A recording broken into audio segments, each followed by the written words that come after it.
Welcome back, everyone. Sheepdog Smokey here, and before we get started, please remember to subscribe and turn on notifications so that you're the first to know of all new content as it posts. We have a story here coming out of Arizona that we have some teenagers arrested for a fentanyl stash at their school. Police in San Luis, Arizona arrested 3 students Wednesday at a summer school for allegedly having more than 3,000 potentially deadly pills. Even half a pill can kill someone, said Lieutenant Marco Santana with the San Luis Police. It's happened before. We've had about 19 overdoses just this year alone. We've had about 16 in 2018. It's obviously a very dangerous drug, and there's no control. You see here that they seized approximately 3,200 plus M30 pills, 30 milligram pills, that were in the student's possession. This is worth over $1 million, according to this. And I've heard nothing about this from a national source. I'm getting this from a local news source out of San Luis, Arizona.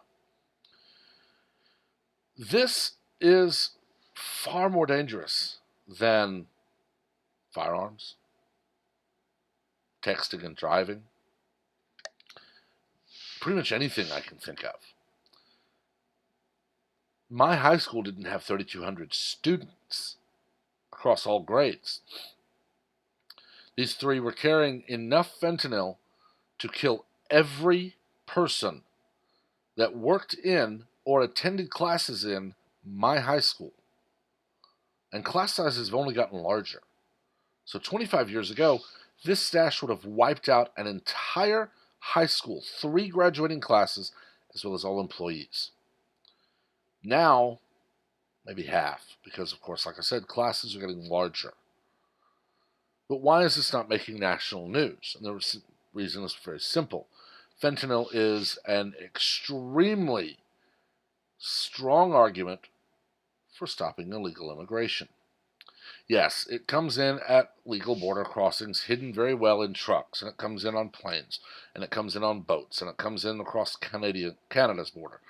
But we can't just say because some of it comes in illegally, but not all, we need to focus elsewhere. No, we need to focus on all of it.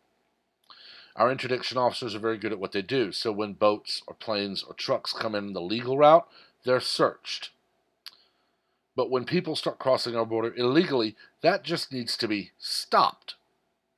For this reason, human trafficking, disease, and just the fact that it is illegal to do so. And I honestly don't understand the people who oppose any action at all to stop illegal immigration. I show them stories like this, where I can say, well, if we didn't have illegal immigration, there is a very good chance these teenagers would not have had this drug. And certainly there would not be near as much of it in the country as there is now. The very common response is that, well, you don't know that. I know that a lot of this comes across the border with illegal aliens. So because of that number, I know with a pretty good degree of certainty that if we properly addressed and stopped illegal immigration, we would probably more than halve the supply coming across our border. It would also make it much easier to find in the trucks and boats and planes, because we would not have near as many people devoted to stopping illegal immigration. This, unfortunately, is flying under the radar.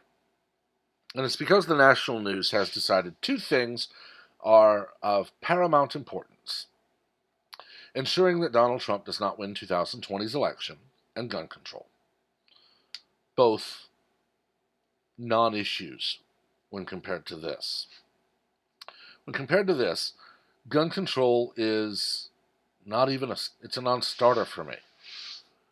The plain and simple fact is the vast majority of criminals who shoot someone, and I'm talking better than 97%, do not obtain their firearms legally. They buy them from someone who doesn't run a background check, or they steal them. And that's just the plain and simple truth of it.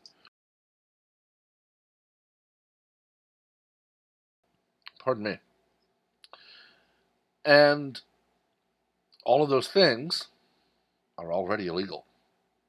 Murder is illegal. Assault is illegal. Rape is illegal. This drug is illegal. Speeding is illegal. Not wearing your seatbelt, illegal. No amount of words on paper is going to stop a criminal from breaking the law. I've said this in other videos. Laws have two purposes. They prevent honest people from breaking the law. Because the honest person says, well, if I do this, here's the penalty I could be given. And I don't want that, so I'm just not going to do it. I don't speed, and I wear my seatbelt, and I don't text and drive, because I don't want the ticket that's then going to carry a hefty fine and also make my insurance go up. So that's what stops me. The people who speed, text and drive, don't wear their seatbelt, they're stopped. They're given a citation. They either pay a fine or then they get summoned to court for not paying their fine, and they get more consequences. See, that's the other point of a law. It lays out proper punishment for a transgression. That's always what it's going to be. But we have people in office today who have decided that double plus secret awesome illegal is going to suddenly just work. My rifle, which happens to be an AR platform 223-556 rifle, my shotgun, or my pistol. No single one of them is more deadly than the other. No single one of them is more powerful than the other. They serve different purposes because they are different tools. I don't walk around my land with my AR rifle on my shoulder because, one, it would overpenetrate if I shot a coyote with it, and two, it's bulky. I'm not the kind of person who can be from safe by hanging at my side to up ready to fire in a second. I have trained myself to do that with a pistol because I live where there are a lot of coyotes, bobcats, lynxes, skunks, and I've had to pop a few. So far, only skunks. The rest of them run when I put a round in the ground, but that's it. My shotgun is for predatory birds because we have chickens and a couple of small dogs. And, putting around a buckshot or birdshot up in the air, oh, don't use buckshot, too big, but putting around a birdshot up in the air that might or might not take down one of them, but it'll definitely scare them, it's going to run off hawks and buzzards real quick. My pistol, it's there for protection. I do use them to compete, but that's it. I don't use them to commit crimes. I don't break the law with them. And I obtained them all legally, so a new law does nothing. A new law saying fentanyl is more illegal than it was. A new law saying because it's so deadly, we're going to make this a Class A felony. Not going to stop your dealers. These children need to be expelled, put into a secondary school, a secondary option, where perhaps they're not allowed to leave during the day. A lot of schools do open campus lunch. Mine did, although not as many do today. But we have a lot of schools where they are disciplinary campuses. There is no talking, even at lunch. There are no cell phones allowed on the premises if you are not an employee. You sit silently all day and you do your homework and your classwork. And that's it.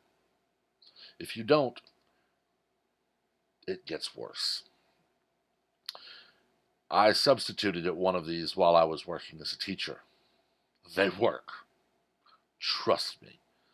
I had students at the end of the day asking me what they needed to do to get out of that school and go back to the regular school. And I would tell them, there's nothing you can do to speed up the time.